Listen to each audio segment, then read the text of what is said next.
आज या ठिकाणी आपल्या सर्वांचे मार्गदर्शक दादांना शुभेच्छा देण्यासाठी आपण सर्वजण खऱ्या अर्थाने या ठिकाणी उपस्थित झालेलो आहोत।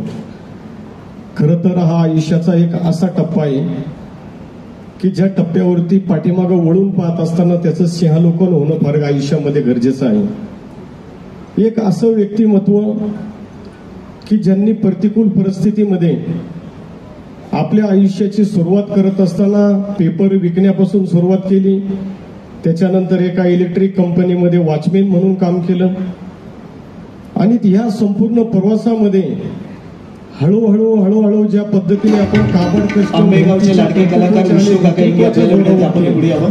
पुढे सरकत असताना ताईंनी देखील दादांना त्या पद्धतीने चांगली साथ दिली आणि नंतरच्या काळामध्ये कंपनीच्या माध्यमातून तरुणांना त्या ठिकाणी रोजगार देत असताना राजकीय सामाजिक बांधिलकी ठेवून या शिरूर लोकसभेत जवळपास 3 वेळा खासदार म्हणून सर्वसामान्य मायबाप जनतेने यांच्यावरती प्रेम केलं।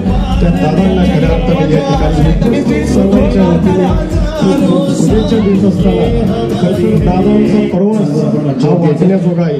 आपण म्हणतो ना काळाच्या छातीवरती पाय ठेवून जो इतिहास रचतो त्या खऱ्या अर्थानं दादांच्याकडे पाहिलं तर या ठिकाणी आपल्याला खऱ्या अर्थानं त्या वाक्याची आठवण आल्याशिवाय राहत नाही।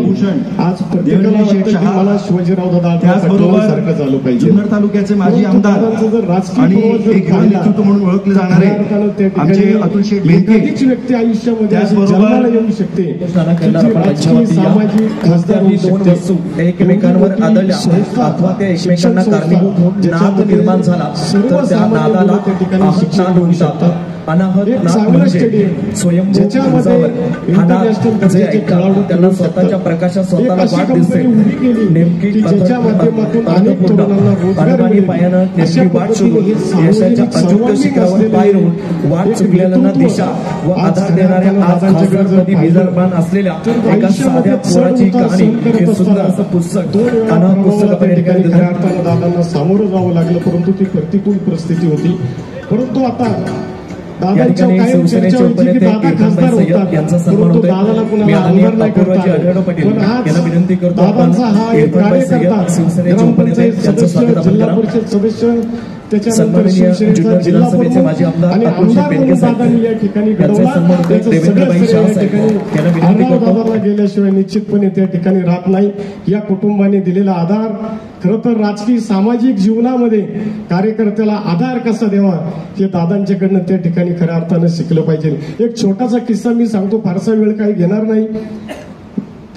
या मागच्या वेळेला लोकसभेच्या वेळेला शिवसेनेकडनं त्या ठिकाणी दादांची उमेदवारी होती आणि नामदार गुलाबरावजी पाटील साहेबांची सभा ही वाघोली या ठिकाणी मी ठेवली होती। दादा त्या टायमाला मी ग्रामपंचायत सदस्य पण नव्हतो, परंतु काही पावसाच्या अभावी ती सभा त्या ठिकाणी रद्द करावी लागली आणि माझी फार चिडचिड झाली। दादा म्हणलं 10,000 लोकांचं नियोजन केलंय, सभा कॅन्सल झालेली आहे, इलेक्शन 5-6 दिवसा आलेलं आहे, परंतु दादांनी मला सांगितलं की काळजी करू नका, दोन वस्तू एकमेकांवर आदळल्या अथवा त्या एकमेकांना कारणीभूत नाद निर्माण झाला तर त्या नादाला अहत नाद म्हणतात। अनाहत नाद म्हणजे स्वयंभू आणि ही खऱ्या अर्थाने जी सहनशीलता आहे त्यांना स्वतःच्या प्रकाशात स्वतःला वाट दिसते, अनबानी पायानं नेमकी वाट शोधून यशाच्या अचूक शिखरावर पाय रोवून वाट चुकलेल्यांना दिशा व आधार देणाऱ्या आज खासदारपदी विजयमान असलेल्या एका साध्या पोराची कहाणी हे सुंदर असं पुस्तक अनाहत पुस्तकामध्ये आजही आपण पाहतो की राजकारणासाठी हे व्यक्तिमत्व कधी जगलं नाही, या समाजासाठी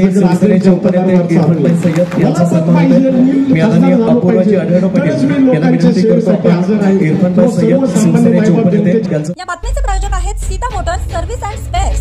आमच्याकडे सर्व प्रकारच्या 4 व्हीलर गाड्यांची कामे काळजीपूर्वक व योग्य दरात केली जातील। आमचा पत्ता जुना चांडोली रोड, सिद्धिविनायक वजन काट्या शेजारी 40 बंगला, मनसर, तालुका आंबेगाव, जिल्हा पुणे। संपर्कासाठी क्रमांक 95 61 73 56 67।